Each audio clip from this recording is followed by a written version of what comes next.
Hey there, welcome.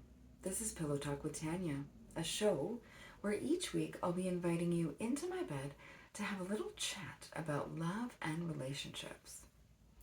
This week I'm talking about situationships. Do we think they're healthy?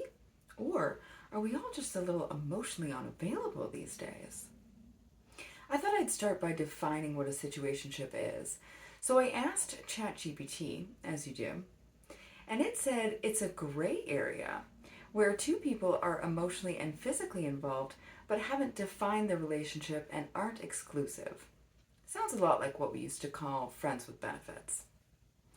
Obviously, there's a lot of pros. Get to enjoy the benefits of being single. You can choose where you go and what you do. You don't have to share your space with somebody else all the time. You don't have to go to events you don't want to go to or meet people you don't want to meet.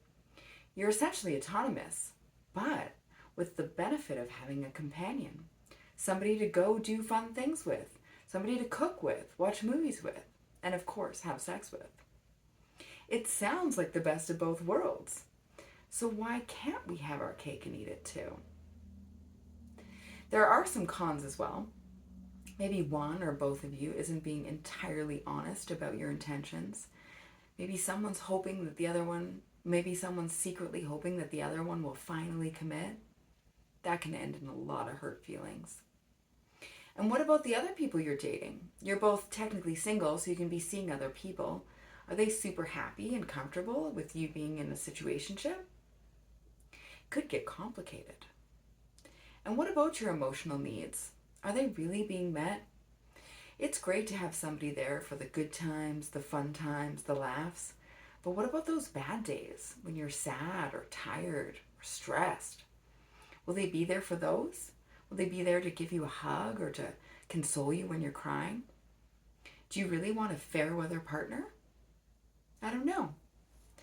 I think dating apps have given us the illusion of too much choice. When you can just sit on your phone and endlessly swipe, it makes it seem like there's a ton of fish in the sea. It makes it hard to choose. And maybe there is somebody better out there. But isn't that a question we could be asking ourselves until the end of time? In my younger years, I've enjoyed one or two situationships, and they're fun, low key, easy. But now that I'm older, I don't feel like I have as much time or energy. I need to use it wisely.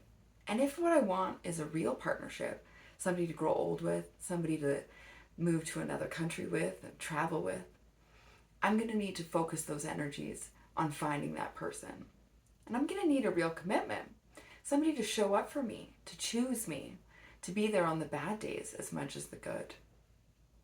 And I really think compromise is an important part of a relationship.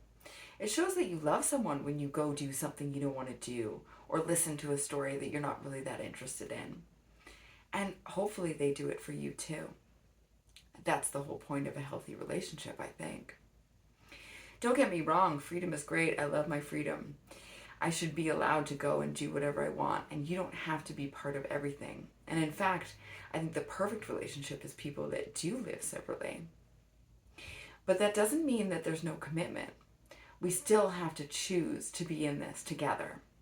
And I think that's an important part that's missing from a situationship.